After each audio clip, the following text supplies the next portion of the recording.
Chapter 1: The Shadow of Ashthorne Manor. The sea was raging. From the cliffs of Northumberland, the waters below looked less like the ocean and more like a battlefield, waves clashing like armored knights, their foamy crests crashing against the jagged rocks with unrelenting fury. Above it all, perched on the edge of the storm-lashed cliffs, loomed Ashthorne Manor. The manor had stood for centuries, its turrets reaching toward the darkening sky, its walls scarred by time and tempest. Its presence was both majestic and foreboding, a place whispered about in taverns and drawing rooms alike. It was said that no laughter had echoed within its walls for years, that joy had long been a stranger to Ashthorne, and it was to this house of shadows that Lady Evelina Moreau was traveling. She sat within the rocking carriage,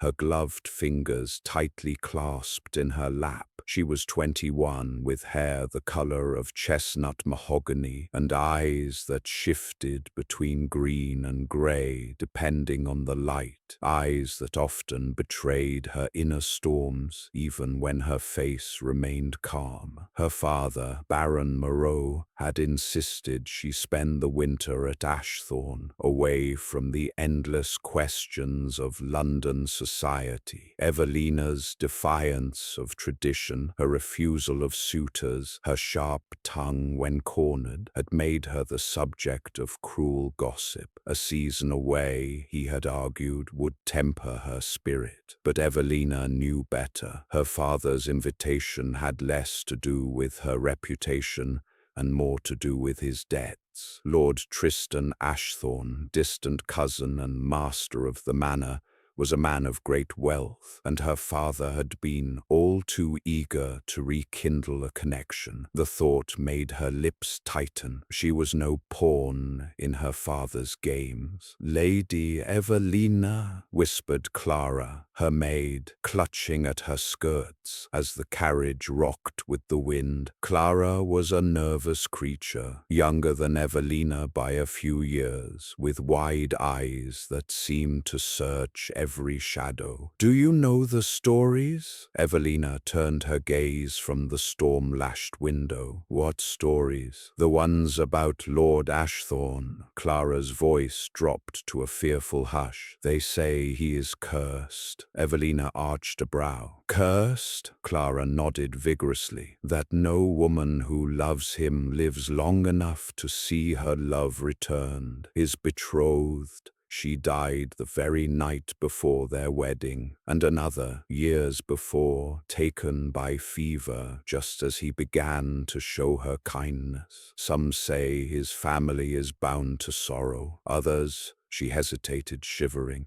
"others say he bargained with the devil himself." Evelina's fingers stilled against the lace of her gown. The words should have unsettled her. Instead, they intrigued her. "If curses exist, Clara," she said softly, "they are nothing more than chains forged by men who fear the truth." The maid blinked, clearly unsure of Evelina's meaning, but before she could reply, the carriage gave a final lurch and halted. The driver's voice boomed through the storm. "Ashthorne Manor, my lady." The great iron gates creaked open, their blackened bars groaning as though reluctant to admit new souls. Beyond, the gardens sprawled in a wild, forgotten glory. Once they must have been exquisite, terraced lawns, marble fountains, rose gardens bursting with color. Now they were choked with ivy and bramble, statues half swallowed by moss, fountains broken and silent. Evelina stepped down from the carriage, her boots crunching against the gravel. The air was sharp with salt and damp earth. her breath clouding in the chill. Before her, the manor loomed larger than it had from a distance, its windows lit faintly as though the house itself breathed with hidden life. The great doors opened before she could lift a hand, and there he was. He stood tall in the doorway, his presence commanding, as though the house itself bowed to him. He was broad-shouldered, his frame lean and powerful, his dark hair falling untamed around a face both handsome and severe. But it was his eyes that caught Evelina at once, storm-grey, piercing, and guarded, as though every glance was both a weapon and a shield. "My lady," he said, his voice a low rumble, refined yet heavy with something Evelina could not yet name. "Welcome to Ashthorn." Evelina dropped into a graceful curtsy, never lowering her gaze. "Thank you, my lord. I trust I will not be an inconvenience." The faintest flicker of something passed over his face. Amusement, perhaps, or surprise? "Inconvenience," he repeated, his lips curving in a humorless smile. "That is a matter of perspective. There are some who would say my very presence is one." Clara trembled beside Evelina, but Evelina herself lifted her chin. "Then perhaps it is time someone offered you a different perspective." For a heartbeat, the silence between them was thick with something neither would name. Tristan's eyes lingered on her, as though he had not been truly seen in years, and Evelina felt her own breath catch, though she would never admit it aloud. "Come," he said at last, stepping aside. "The storm worsens. You'll find little comfort in my company, but at the very least, you will be warm." The entrance hall of Ashthorn was vast, its high ceilings lined with chandeliers that cast a dim golden glow. Portraits of Ashthorn ancestors stared down from the walls, their expressions stern, their eyes sharp. A grand staircase wound upward, its banister polished but worn by generations of hands. Evelina's footsteps echoed against the stone as she crossed the threshold, the weight of centuries pressing around her. The manor smelled faintly of cedar and smoke, with an undercurrent of something older, dust perhaps, or secrets too long buried. "This way," Tristan said, leading her through the hall. His stride was measured, his hands clasped behind his back, his posture that of a man who carried burdens invisible to others. Evelina followed, her gaze darting to every shadow, every flicker of light. Though the house was grand, it felt strangely hollow, as though joy itself had been exiled from its walls. They reached the drawing room where a fire crackled weakly in the hearth. Heavy drapes muted the howling wind, and yet the chill lingered. Tristan gestured toward a chair. "Rest, you've traveled far." Evelina lowered herself gracefully, smoothing her skirts. "And yet I find myself more curious than weary." One of his brows lifted slightly. "Curious? About Ashthorn," she said evenly, "and its master." He studied her for a long moment, as though trying to decide whether she was bold or foolish. "Curiosity can be dangerous, Lady Moreau, especially here." Evelina met his gaze, unwavering. "And yet it is said that without curiosity there can be no discovery." Something flickered in his eyes again, so brief she might have imagined it. Perhaps surprise, perhaps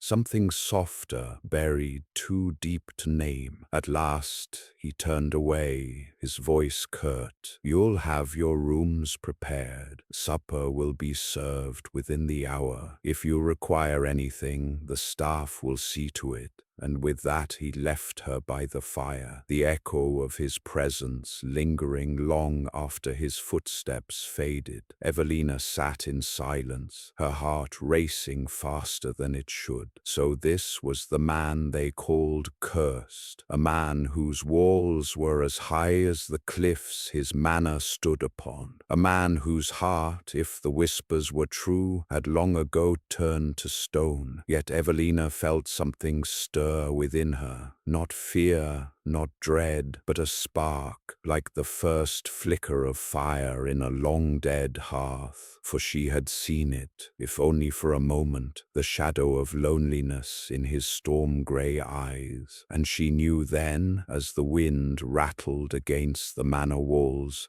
that this winter would be unlike any other. It would be a season of secrets, a season of defiance, and perhaps a season of love.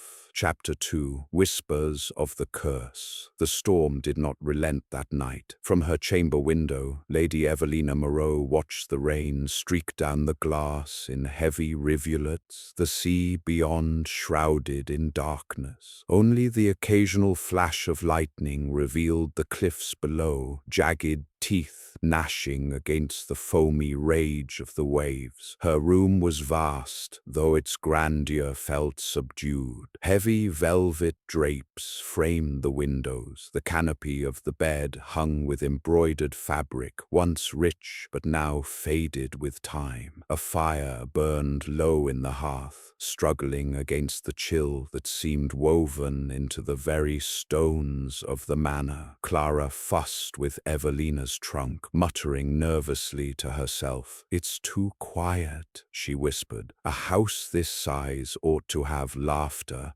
footsteps, music, but it feels as though every sound has been swallowed." Evelina turned from the window, her eyes narrowing slightly. Perhaps it has simply forgotten the sound of joy. Clara shivered, pulling the last of Evelina's gowns from the trunk. Or perhaps joy has no place here. That thought lingered with Evelina long after Clara had finished her work and left her to rest. Yet Evelina could not sleep. Her mind returned again and again to her first glimpse of Lord Tristan Ashthorne, to the weight in his gaze, to the way his words seemed chosen less from politeness and more as a shield. She had met men before, many of them suitors eager to win her favor, but none like him. There had been no attempt at charm, no eager conversation, no false compliments. Instead, he had looked at her as one might regard a storm, something to be endured, not embraced, and yet she had seen it, if only for a flicker, a loneliness so deep it seemed carved into his very soul. The hour was late when a knock came to her door. She rose, curiosity piqued, and opened it to reveal an elderly woman with a kerchief tied neatly over her hair. Her frame was bent with age, but her eyes were sharp, assessing. "I beg your pardon, my lady," the woman said softly, bowing her head. "I am Mrs. Harrow, the housekeeper. I thought to bring you a little something to help you sleep. The wind can be unsettling." In her hands she carried a silver tray with a steaming cup of milk and a small biscuit. Evelina accepted it with a grateful nod. "Thank you, Mrs. Harrow. You are kind." The woman lingered, her gaze drifting past Evelina into the chamber. "Forgive me, my lady, but you'll find Ashthorne a place of silences. If you should hear whispers in the halls at night, it is best not to listen." Evelina frowned. "Whispers?" The housekeeper's mouth pressed into a thin line. "Every house has its ghosts. Some are flesh, some are memory. Best you keep to your room when the candles are out." Before Evelina could ask more, Mrs. Harrow bowed again, and disappeared down the corridor, her footsteps fading into the hush of the manor. That night, Evelina lay awake long after the fire had burned to embers, and when she finally drifted into restless sleep, she thought she heard it, faint like a sigh carried on the wind, a whisper. The following morning, Evelina joined Tristan in the dining hall. It was a cavernous room, its long oak table polished to a dull sheen, its high windows draped against the lingering storm. A single fire burned at one end, barely warming the vast space. Tristan sat at the head of the table, already dressed in a dark coat, his posture rigid, a man carved of stone. He glanced up briefly as Evelina entered. "Lady Moreau," he greeted, his voice curt but not unkind. "My lord," she replied, lowering herself into the seat nearest him, though the table could have seated 20. "Do you always dine alone?" His eyes flicked to hers, unreadable. "Always." Evelina reached for her tea, steady despite the intensity of his gaze. "Then I am honored to break the habit." For a moment silence stretched between them, broken only by the soft clink of silver against porcelain. Evelina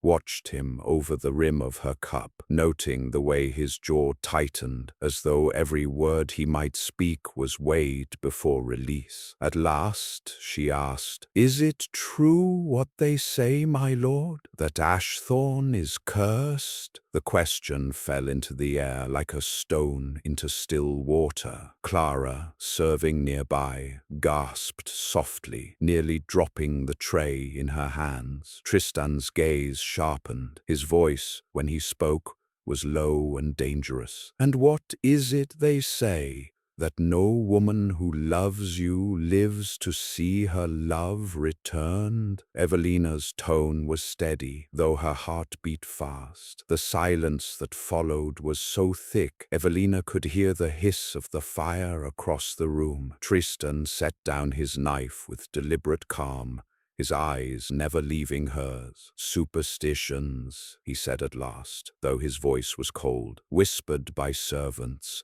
and spread by gossips with too much time." "Yet every superstition is born of something," Evelina countered, "of fear or sorrow or truth too terrible to speak plainly." His hand tightened against the table, the faintest crack in his controlled exterior. "Be careful, Lady Moreau. Curiosity has a way of burning those who wield it too freely." Evelina leaned forward, her voice soft but unyielding. "And solitude has a way of suffocating those who cling to it too tightly." For the first time since their meeting, Tristan's composure faltered. His eyes darkened, shadowed by something she could not name. Anger, perhaps, or grief. He rose suddenly, his chair scraping against the floor. "I have matters to attend. Enjoy your breakfast." And with that he strode from the hall, his black coat billowing like the shadow of a departing storm. Evelina watched him go, her heart pounding with a mix of triumph and unease. She had pushed him, perhaps too far, but she had seen it again, that crack in his armor. He was a man haunted, not by curses, she thought, but by something far more human, by memory, by loss, and she would uncover it, no matter the cost. Later that day, Evelina wandered the halls of the manor. The portrait stared down at her with eyes that seemed to follow her steps, ancestors who had built Ashthorn and watched it decay. She paused before one painting in particular, a woman of striking beauty, her dark hair pinned in elegant curls, her smile soft, her eyes alive with warmth. "Lady Isabella," came a voice behind her. Evelina turned to find Mrs. Harrow standing in the shadows, her expression unreadable. "She was Lord Tristan's betrothed," the housekeeper continued. "A kind soul." The house seemed lighter, when she walked these halls. What happened to her? Evelina asked quietly. Mrs. Harrow's eyes clouded. She died the night before their wedding, fell ill suddenly. Some say it was fate. Others say she hesitated, lowering her voice. Others say it was the curse of Ashthorn. Evelina's gaze returned to the portrait, to the gentle smile frozen in oil and canvas. She could almost feel the weight of Tristan's grief pressing through the air. "Do you believe in curses, Mrs. Harrow?" Evelina asked. The old woman's eyes flickered toward the storm-dark window. "I believe in sorrow, my lady, and I believe it can linger like a shadow long after the one who birthed it has gone." With that she turned and shuffled away, leaving Evelina alone with the painted ghost of the woman who had once nearly become Lady Ashthorn. Evelina's chest tightened. For the first time she felt the enormity of the task she had set herself. To breach Tristan's walls was not merely a challenge of pride, it was a battle against grief itself. But something within her whispered that she had come here for more than exile from London society. Perhaps fate had brought her to Ashthorn. Perhaps she was meant to uncover the truth. Perhaps she was meant to heal him. Chapter 3. A Dance of Defiance. Winter descended hard upon Ashthorn. By the third week of Evelina's stay, snow blanketed the cliffs in a pristine sheet of white, muffling the roar of the sea and turning the neglected gardens into a dream of silver. The villagers in the valley below lit lanterns to guide their way across frozen paths, and the manor itself seemed to hold its breath beneath a mantle of ice and frost. It was in this cold season of silence that Lord Tristan Ashthorn made his announcement. He would host a winter ball. The news stunned the household staff, who whispered among themselves as though the walls might protest. It had been years, nearly a decade, since the manor had last opened its doors to society. The halls, long accustomed to silence, suddenly rang with the bustle of preparation. Chandeliers were polished, floors waxed, and silver that had dulled with disuse shone once more. To Evelina, the decision was both unexpected and telling. Why now? Why, after years of solitude, would Tristan invite the world into his shadowed halls? She found her answer in his words at supper that evening. "It is time Ashthorn remembers its place," he said, his tone clipped, as if speaking of a duty rather than a pleasure. "Too long has this house been shrouded in whispers. Let them come and see for themselves." Evelina studied him across the table, noting the stiffness of his shoulders, the guarded edge in his gaze. This was not an act of joy, it was defiance, and she could not help but admire it. The night of the ball arrived with a flurry of carriages winding up the cliff road, their lanterns glowing like a procession of fireflies against the snow. Guests spilled into the manor in their finest attire, ladies shimmering in silks and jewels, gentlemen in polished boots and dark coats trimmed with gold. Laughter and chatter filled the entrance hall, the kind of sound the old stones had not heard in years. The grand ballroom had been transformed. Hundreds of candles burned in crystal chandeliers, their light reflecting off gilt mirrors and polished marble. Garlands of evergreen and holly framed the walls, while musicians tuned their instruments beneath a canopy of winter roses brought in from the conservatory. Evelina stood at the edge of the ballroom, her gown a deep crimson that caught the firelight with every movement. The bodice was embroidered with golden thread, the skirt flowing like molten wine around her. She had chosen it deliberately, not for vanity but for defiance. In a sea of whites, blues, and silvers, she would stand as a flame. Whispers followed her wherever she went. London had not forgotten her refusal of suitors, nor her sharp tongue. Now, here she was in the cursed manor, the guest of the man everyone spoke of in hushed tones. "Is that her?" murmured a lady behind a feathered fan. "The Moreau girl, bold creature, they say."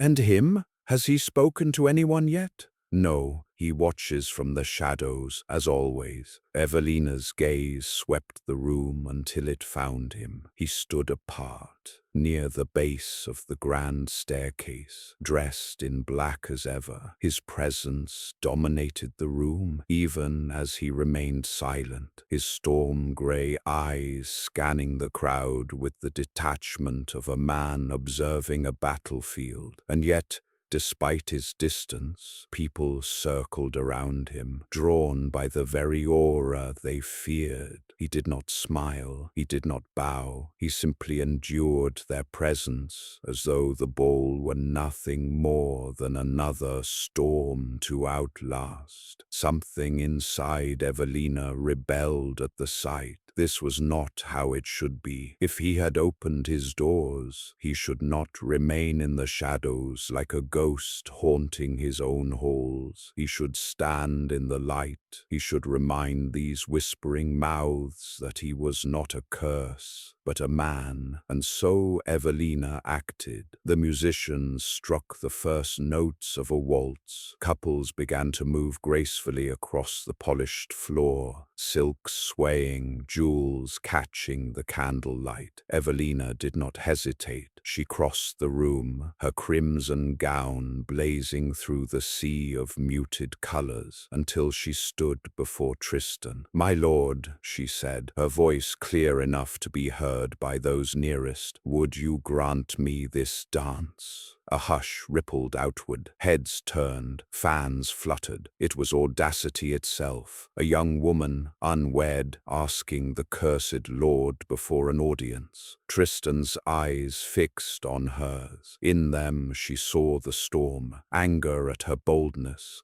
surprise at her courage, and something else, something deeper that flickered like lightning in a distant sky. "You tempt fate, Lady Moreau," he said softly, though the weight of his voice carried. Evelina smiled, unflinching. "Perhaps fate is long overdue for temptation." For a long moment, silence reigned. Then slowly Tristan extended his hand. A collective gasp rippled through the crowd as Evelina placed her gloved fingers in his. He led her to the center of the ballroom, the musicians faltering for only a heartbeat before resuming the waltz. And they danced. His hand was firm at her waist, his steps precise, commanding. He moved with the grace of a man long practiced, though there was a tension in him, as if every twirl, every touch, was a battle against himself. Evelina, for her part, met him step for step, her chin lifted, her gaze never wavering from his. Around them, whispers swirled like snowflakes. "She dares.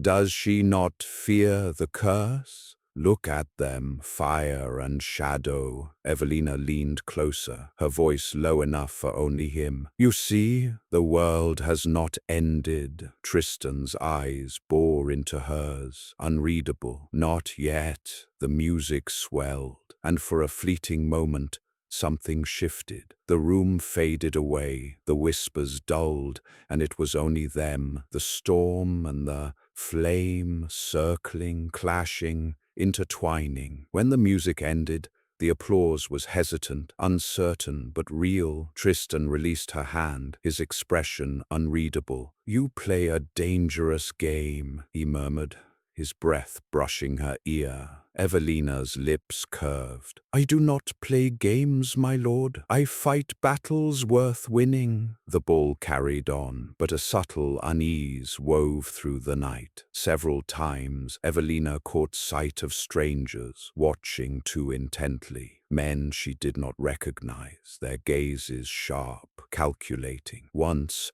She thought she saw a figure slip through a side door cloaked in shadow, though when she followed, the corridor was empty. Near midnight, as snow fell heavier outside, Evelina found herself once more beside Tristan. "You wished to prove something tonight," she said softly. His jaw tightened. "That Ashthorn is not yet a tomb." She tilted her head. "And yourself?" For a heartbeat, pain flickered across his features before the mask fell again. "I am beyond proof." Evelina reached out, her fingers brushing his sleeve, light as snow, yet enough to draw his gaze. "No man is beyond proof or redemption." Tristan held her eyes, and for the first time the storm within them broke, not into calm, but into longing, raw and unguarded. But before he could speak, a sudden crash echoed from the far end of the ballroom. A servant rushed forward, pale, stammering about a broken window in the west wing. Guests gasped, the music halted, and whispers rose like a tide. Tristan's expression hardened instantly, the storm slamming shut once more. He turned to Evelina, his voice clipped, "Stay here," and then he was gone, striding into the shadows beyond the ballroom. Evelina stood alone in the sudden silence, her heart racing. She had defied society and drawn him into the light, but something darker still lingered in the halls of Ashthorn, and for the first time she wondered if the whispers of danger were more than superstition. Chapter 4. The Thorn in His Heart. The snow outside Ashthorn Manor fell in a steady hush, blanketing the grounds in a cold white silence. Yet within the towering stone walls of the manor, silence was far from the mood. Whispers filled the corridors, threads of rumor spun by servants and guests alike since the night of the ball. Evelina's boldness, her dance with the cursed Lord of Ashthorn, had become the talk of the county. It should have frightened her, how quickly tongues wagged, how easily she was cast as reckless. And yet Evelina felt no regret. She could still feel Tristan's hand at her waist, still hear the faint tremor in his voice when he had spoken her name, as if he had forgotten how to say it. For the first time since arriving at Ashthorn, she felt she had glimpsed the man beneath the curse, but Tristan himself had withdrawn again. 3 days had passed since the ball. He no longer appeared at dinner, leaving only his empty chair at the head of the long oak table. He did not meet her in the library, nor on the frost-laden paths where he once walked alone at dusk. The manor felt colder for it, as if the hearth itself shied away from warmth. Evelina stood at the window of her chambers, gazing down at the courtyard where servants moved briskly, cloaks drawn tight against the wind. A heavy unease pressed against her chest. "Running again, my lord?" she murmured to herself. A knock broke her reverie. "Enter," Evelina called. The door opened, revealing Lady Helena Blackwood, one of the few noble women who had attended the ball and chosen to remain at Ashthorn afterward. Helena was all sharp beauty, raven dark hair swept into coils,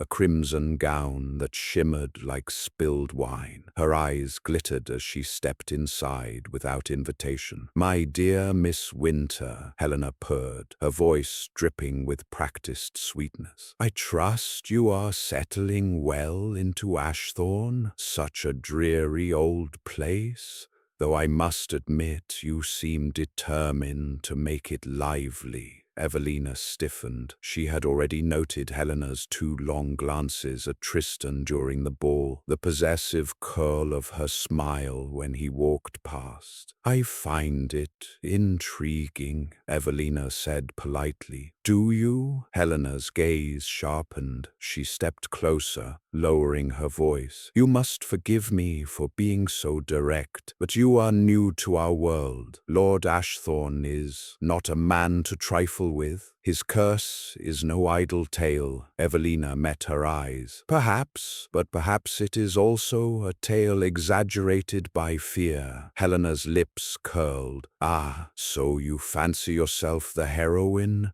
who will save him? How quaint, but be warned. Men like him are not healed, they consume. The words hung between them like a blade. Before Evelina could reply, Helena turned, her skirts whispering over the floor as she swept out of the chamber. Evelina's heart thudded painfully. Helena's jealousy was obvious, but her warning carried something more, a note of threat. That evening, Evelina resolved to find Tristan. She wandered through the manor's shadowed corridors, past portraits of long-dead ash-thorns whose painted eyes seemed to follow her. At last she found him where she had expected, the west wing, in the great hall of armors. Tristan stood alone before the tall windows, his figure bathed in moonlight. Snow drifted beyond the glass, silver against the black night. "You've hidden long enough," Evelina said softly. He turned, startled, though his face quickly shuttered. "Evelina, you should not wander the halls alone at night." "I searched for you," she admitted. "You've been avoiding me." His jaw tightened. "It is safer this way." "For whom?" She stepped closer. "For me or for you?" Tristan's silence was answer enough. Evelina's eyes searched his face, the proud lines etched with sorrow. "You cannot push me away forever. Not after," she faltered, then forced the words out. "Not after what I felt that night."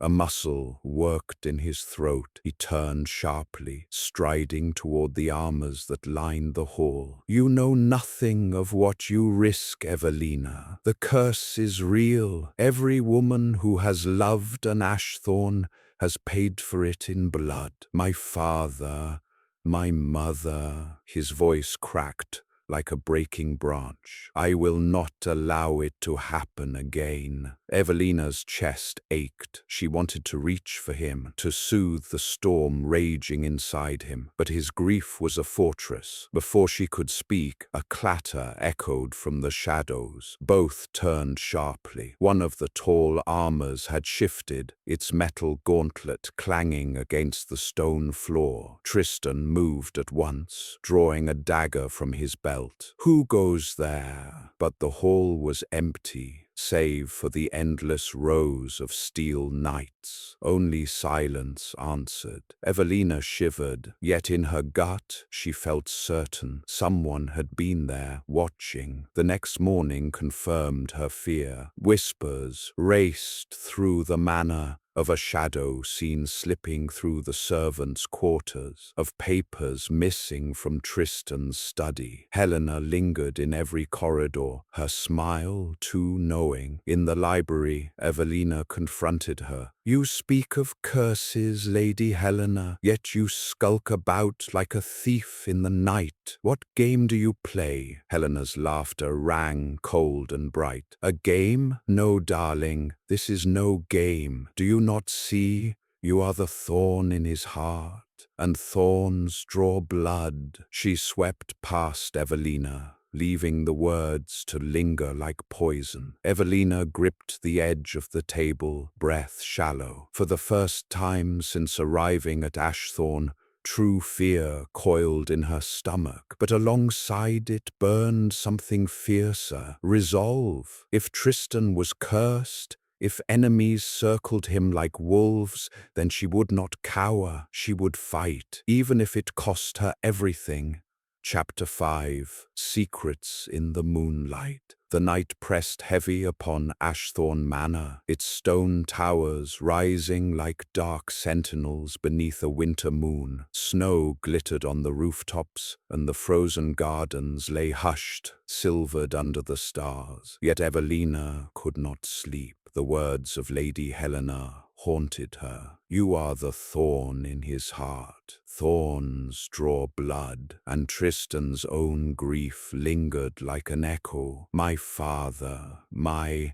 Mother, she had seen the torment in his eyes, the way he bore his curse as one bears chains. But she could not turn away. Something in her heart, stubborn and unyielding, told her that if he was doomed, then so too was she. Clutching her shawl tighter about her shoulders, Evelina stole from her chamber and moved through the silent halls. She followed an instinct more than reason, her slippered feet whispering across the cold flagstones. At the end of the west corridor she saw a faint glow. The library. She pushed the door open and found Tristan there, seated by the fire. His great frame was hunched, shadows flickering across his face. Papers and books were strewn across the table before him, ancient tomes, crumbling letters sealed with the ashthorn crest,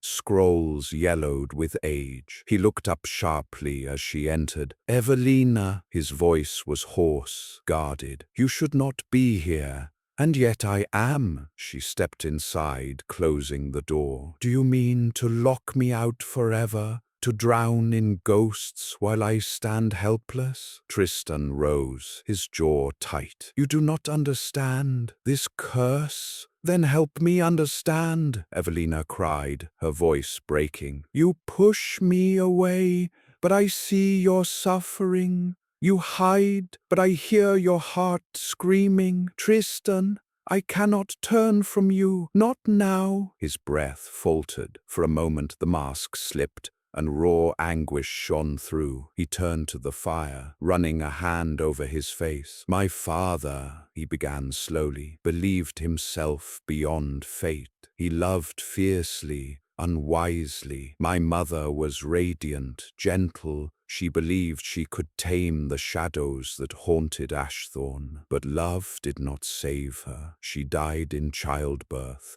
screaming my name as if calling me into this world was her doom. My father followed her soon after. Some say madness, others say guilt, but the truth—" He broke off, his shoulders trembling. Evelina stepped closer, her hand brushing his sleeve. "The truth," she urged softly. He turned, eyes haunted. "The truth is that every Ashthorn who dares to love brings death upon the one they cherish." The words struck her like cold steel, yet even as dread coiled within, Evelina shook her head. "I do not believe curses are chains that cannot break. They are prisons built of fear, and fear can be defied." Tristan stared at her, as though she were a vision, half believing, half afraid. Slowly, his hand rose, trembling to brush a strand of hair from her cheek. The touch lingered, fire sparking where his skin met hers. "Evelina." His voice was barely a whisper. The moment trembled between them, fragile as glass. Then the door burst open. Helena stood in the threshold, her face pale and twisted with fury. Behind her loomed two figures, men cloaked in black, strangers to Evelina. Their eyes gleamed with something far darker than jealousy. "Well," Helena hissed, her voice sharp as a blade. "How touching, the cursed lord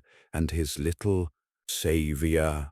Tristan moved at once, placing himself between Evelina and the intruders. "What is this, Helena?" His voice was steel. She laughed bitterly. "Did you think I would watch you give your heart to another? I have waited, Tristan. Years, wasted years, while you hid in your shadows, and then she comes, and suddenly you awaken. No, if you will not love me, then I will see you destroyed." The cloaked men stepped forward, steel glinting beneath their cloaks. Evelina's heart thundered. Betrayal wail, not whispers, not shadows, but a knife at their throats. Tristan's hand tightened on the dagger at his belt. His voice was low, deadly calm. "You should not have done this, Helena." Her eyes gleamed with cruel delight. "Oh, but I have. The curse will claim her, Tristan, whether by fate or by my hand. She will bleed, and then you will finally learn that you are destined only for ruin." In that moment, Evelina understood. Helena was not merely a rival, she was the embodiment of the very curse Tristan feared. Envy, hatred, destruction. But Evelina would not cower. She stepped from behind Tristan, her voice clear and fierce. "You are wrong, Lady Helena. Love is not a curse.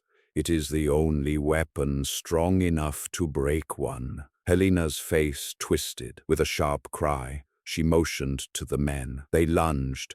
The library erupted in chaos, steel flashing, firelight scattering shadows across the walls. Tristan fought like a man possessed, his dagger clashing against their blades. Evelina darted aside, heart pounding, searching for anything to aid him. Her gaze fell upon the table, the old tomes, the scrolls, the letters of Ashthorn. Among them, one parchment lay open, ink glinting in the firelight. Words in Latin, scrawled centuries ago. Her eyes caught a single phrase, "Amor solvit maledictum." Her breath caught. The truth had been here all along, buried in the ashes of history. But before she could cry out, Tristan faltered. One of the men's blades slicing across his arm. He staggered, blood staining his sleeve. "Tristan!" Evelina screamed. In desperation, she seized a candlestick from the mantel and hurled it. It struck one of the attackers squarely, flames scattering across his cloak. He shrieked, dropping his blade. Tristan surged forward,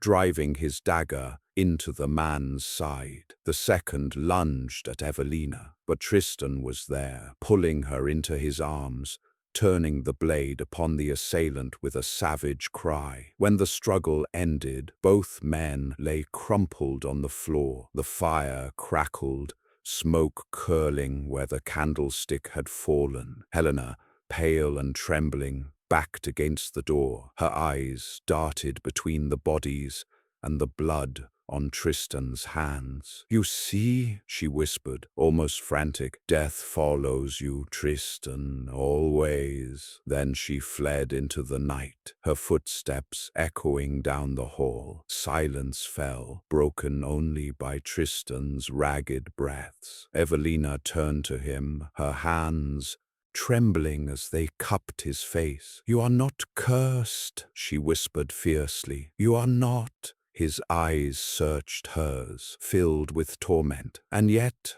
blood stains my hands again." "No." Evelina pressed her forehead to his, her tears hot. "It was not love that brought this, Tristan. It was hatred. And if hatred can destroy, then love can heal." For the first time, his defenses broke completely. His lips found hers, desperate, aching, filled with all the years he had denied himself. Evelina clung to him, heart pounding with both terror and triumph, as if in that kiss they defied the whole weight of fate itself. But outside, the wind howled against the manor walls, as if the curse of Ashthorn, unwilling to surrender, raged in the night. Chapter 6. The Fall of Ashthorn. The storm broke over Ashthorn Manor with a fury that shook the ancient stones to their very foundations. Thunder cracked across the heavens, lightning split the night, and snow, once gentle, now whipped in sheets of ice and wind. Inside, the corridors were ablaze with panic. Servants rushed to bar doors and windows, though none could say whether they feared the storm outside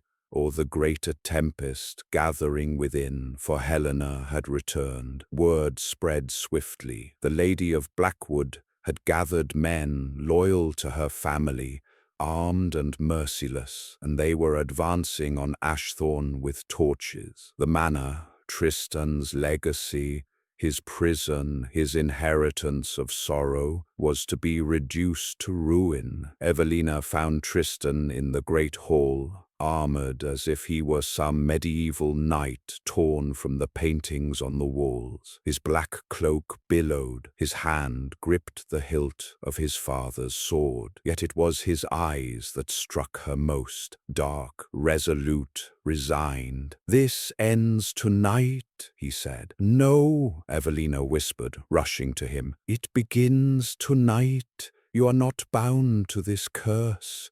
You are not bound to her vengeance. Fight, Tristan, but not to die. Fight to live." A faint, sorrowful smile touched his lips. "You still believe in salvation." "I believe in you." Evelina's voice trembled, but her gaze never wavered. "And I will stand by you, even if Ashthorn burns." His hand rose, cupping her cheek, lingering as if to memorize her face. "Then may the gods forgive me," he murmured, "for I love you too much to let you go." The clash began with fire, torches hurled through windows, flames licking at the ancient draperies. The great oaken doors shuddered under the pounding of fists and boots. Tristan's men, a handful of loyal guards, rallied in the entryway. Swords clashed, shouts echoed, steel met steel. The manor, once a silent tomb of sorrow, became a battlefield. Evelina, refusing to hide, seized a lantern and followed Tristan into the fray. Her gown tore on splintered wood, her hair loosened by the storm's breath.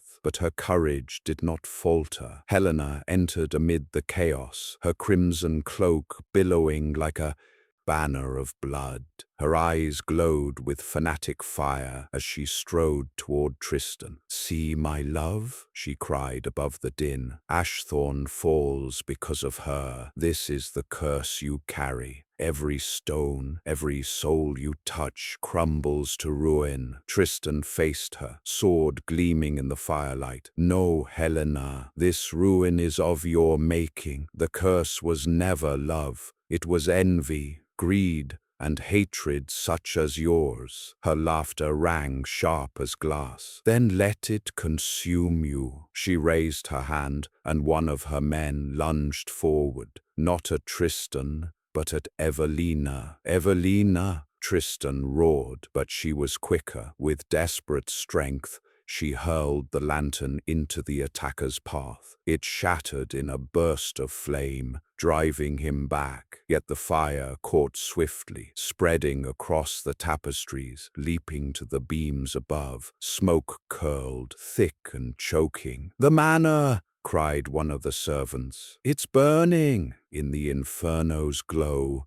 Helena's face twisted with triumph. "So it ends, Ashthorn devoured by its curse." Tristan surged forward, steel flashing. Their swords met with a thunderous clang, sparks scattering. Helena fought with a fury born of madness, her blade striking fast, relentless. But Tristan was stronger, steadier. With a final, resounding blow, he disarmed her, sending her weapon skittering across the stone floor. Helena staggered, gasping, yet even defeated she smiled. "You think you have won, but the curse will claim her. Look at her, Tristan. Already the flames close in. She will die, as your mother died, as all Ashthorn brides must." Tristan turned, and his heart seized. Evelina was surrounded by fire, hemmed in against the staircase as smoke curled around her. "No!" He dropped his sword and rushed to her, heedless of the flames. The heat seared his flesh, smoke clawed at his lungs, but he pressed forward. Evelina's eyes met his through the haze, terrified, yet steady. "Tristan," she cried, coughing, "leave me. Save yourself." "Never!" His arms closed around her, shielding her from the worst of the flames. He pulled her close, whispering fiercely against her hair, "I would rather burn with you than live cursed alone." And then, as if the very heavens heard, the storm outside broke through. With a crack like thunder, the roof above gave way. Snow and rain crashed into the hall, smothering the flames in a hiss of steam. The fire died. Helena shrieked, backing against the wall, her triumphant smile collapsing into despair. "No, no, it cannot be. The curse cannot break." But Evelina, clinging to Tristan, whispered words that cut through smoke and ruin. "Love is stronger than fear." Lightning flared through the broken windows, illuminating Helena's face twisted with fury, and then she fled into the storm, vanishing into the night. Silence fell, broken only by the drip of water from the scorched beams. The great hall of Ashthorn was in ruins, yet it still stood. Tristan looked down at Evelina, his chest heaving, his face streaked with ash. "You should hate me," he whispered, "for dragging you into this ruin, for nearly costing you your life." But Evelina lifted her hand, touched his scarred cheek, and smiled through her tears. "I love you, Tristan Ashthorn, and if this is ruin, then let me live in it with you." His heart, long bound by chains of grief, broke open, and in that moment, amidst the ashes of Ashthorn, the curse shattered, not with thunder, not with blood, but with love.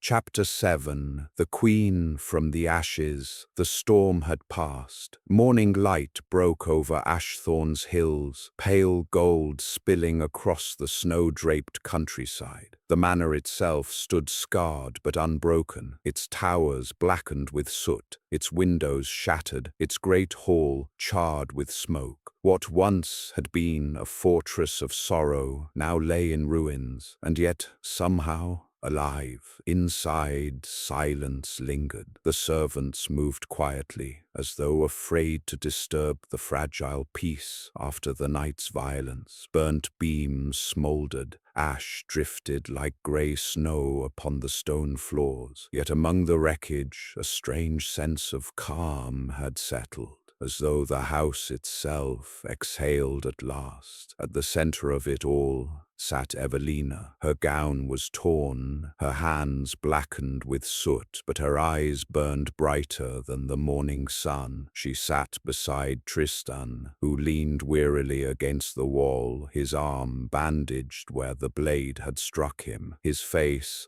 ash-streaked and shadowed, looked older, gentler. Neither spoke for a long while. At last, Tristan broke the silence. His voice was hoarse, ragged. "Ashthorn is fallen. I have failed them all. The house, the name, the legacy." Evelina turned to him, her gaze steady. "You have failed nothing. Ashthorn was never meant to be stone and shadow. It is you, Tristan. You are its heart. And last night, you chose love over fear. That is no failure. That is freedom." He looked at her then, really looked at her. For years he had carried the weight of a curse, believing himself doomed, unworthy, a harbinger of sorrow. And yet Evelina, who should have fled, who should have cursed him as Helena had, instead sat beside him with fire in her heart and tenderness in her eyes. A shuddering breath left him. He reached for her hand, rough and trembling. "All my life I believed I was cursed to never love, but it was not a curse. It was my fear, my own broken heart." His voice faltered, but then steadied with quiet conviction. "And you healed it?" Tears welled in Evelina's eyes, though her smile didn't waver. She lifted his hand to her lips, pressing a kiss against the scars. "Then let the world say what it will. We are free." Weeks passed, and slowly Ashthorn began to rise again. The fires were quenched, the broken stones replaced, the halls scrubbed of smoke. But more than that, the manor itself seemed to change. Where once it had been a place of mourning, it grew into a home filled with warmth. The laughter of servants returned, music drifted from the parlor, and light spilled from the windows, even in the dead of winter. And at its center were Tristan and Evelina. He was no longer the brooding lord who haunted the corridors like a ghost, but a man reborn, his shoulders less burdened, his eyes alight with hope. She, who had come as a stranger, was now mistress of the house, her presence like sunlight breaking through clouds. One evening, as the first signs of spring glimmered in the gardens, Tristan led Evelina to the courtyard, where the snowdrops had begun to bloom. The ruined stone arches still bore marks of the fire, yet beneath them, life pushed through the soil, fragile but fierce. Tristan took her hands, his voice low but strong. "Evelina Winter, you walked into my prison and gave me back my soul. You saw a man where others saw a monster. You loved me where I could not love myself. Will you remain with me, not as my savior, but as my wife, my queen from the ashes?" Her answer came not in words, but in the tears that fell as she nodded, her smile radiant as dawn. "Yes, Tristan, 1,000 times. Yes." He bent, pressing his lips to hers in a kiss that sealed not just a promise, but a life reborn. The snowdrops trembled in the breeze, and somewhere in the ruined towers above, a dove cooed softly, as if in blessing. The people of the county spoke of it for generations, of the lord cursed by fate, and the woman who defied it, of a manor that burned and rose again, of love that proved stronger than death, stronger than fear, stronger than any curse whispered in the dark. And when they told the tale, they named her rightly, not merely mistress of Ashthorn, but the queen from the ashes.